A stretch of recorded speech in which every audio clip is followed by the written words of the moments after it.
Bolton got fired this morning, as you no doubt have heard. It's a major personnel change, but it's more than that. It is great news for America, especially for the large number of young people who would have been killed in pointless wars if Bolton had stayed on the job. They may not be celebrating tonight, but they should be. International oil prices, by the way, on the international market dropped immediately on the news. Investors knew for certain that Bolton planned on launching yet another Middle Eastern conflict that would inevitably spike energy prices. No doubt some energy speculators were disappointed to see Bolton go. Certainly many people in Washington were disappointed. Senator Chris Murphy, who's a Democrat from Connecticut, progressive one at that, tweeted that he was, quote, legitimately shaken to see John Bolton leave the White House. Samantha Power, you remember her, she's the Obama official, primarily responsible, among other things, for the historically catastrophic destruction of Libya, the move that flooded Europe with refugees. That official, Samantha Power, told reporters today that the firing was a very troubling sign. Believe it or not, a number of Republicans made similar noises. Senator Mitt Romney himself declared that he was, quote, very, very unhappy that Bolton was leaving. Romney went on to describe the outgoing national security advisor as, quote, a brilliant man with decades of experience in foreign policy. Romney didn't say much about this experience.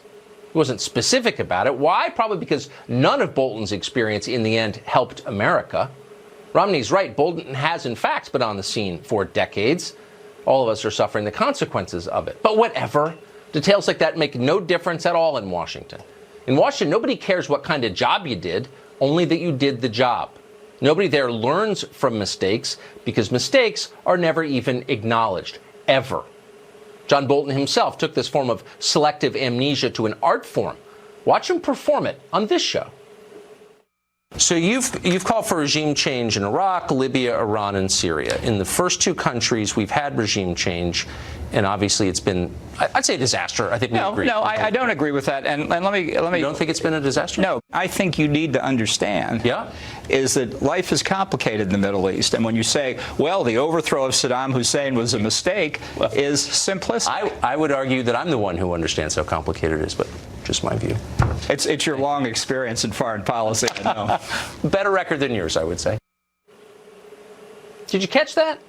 Rather than justify or even explain his own record, Bolton instead brags that he's spent a lot of time on the job. If you're wondering why so many progressives are mourning Bolton's firing tonight, it's because Bolton himself fundamentally was a man of the left. There was not a human problem John Bolton wasn't totally convinced could be solved with the brute force of government. That's an assumption of the left, not the right. Don't let the mustache fool you. John Bolton was one of the most progressive people in the Trump administration. And by the way, naturally, once he was ensconced there, Bolton promoted Obama loyalists within the National Security Council. That shouldn't surprise you either. From the very first day, John Bolton operated as, in effect, a fifth column within the Trump White House. We warned about him frequently on this show. When the president calls for peace with a heavily armed nuclear power, that is considered treason. But when the national security advisor calls for yet another pointless war, that's just elite consensus, and it's fine. A lifelong neocon, Bolton repeatedly has called for toppling the Iranian government again and again, though tellingly he's never suggested what might replace the Iranian government once it's toppled. To this day, Max Boot takes a paycheck from the Washington Post. Bill Kristol appears on MSNBC. John Bolton is this country's national security advisor. There were no consequences to their foolishness and their dishonesty. None. Yes, Mr. President, John Bolton does want to get you into a war. It's all he wants. It's what he dreams about. Many wars, if possible.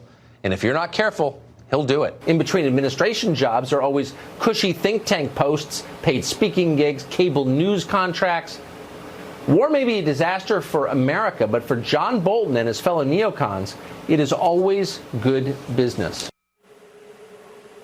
We invited John Bolton on the show tonight. He did not respond to the invitation, which is a shame, but he's always welcome here. That's a sincere invitation. But in some ways, the story isn't simply about John Bolton. It's about the countless John Boltons who currently staff the federal bureaucracy. Deeply mediocre lifers, drunk on hubris, protected by bulletproof job security. They're more likely to die on the job than be fired, and they know it. As a group, these people have done an awful lot to make this country poorer and sadder and more divided. The actual John Bolton is gone, likely forever. The question tonight is, will he be replaced by another John Bolton just like him? And unfortunately, there are signs that that's possible. And in fact, in Washington, it's always possible.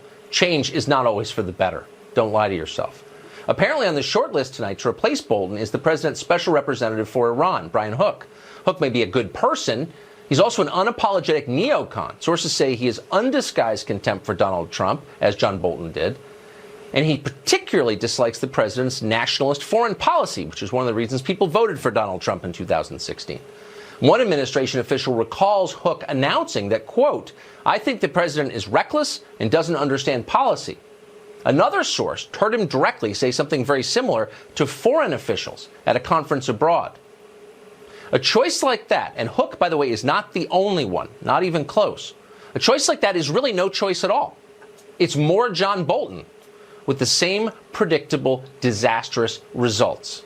At least Mitt Romney and the energy speculators will be happy, but the country won't be served. Douglas Macgregor is a retired U.S. Army colonel, author of the fantastic book Margin of Victory, and the first man we go to for clarity on questions like this.